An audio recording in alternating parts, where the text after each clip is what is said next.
I need to dig holes for each main leg so that it has something to grab onto, because right now they're just slipping and sliding. This will dull your axe, but I had to break up some roots, and I definitely have to shorten this. I forgot to mention I did bring a small shovel so that I could dig footings for the main posts.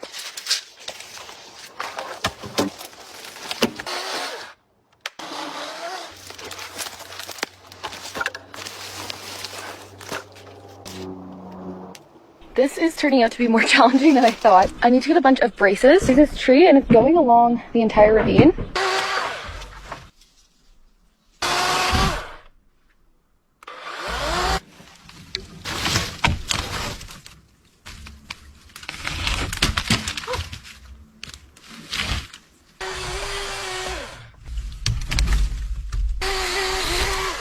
This is a down cedar. We're gonna clean it up.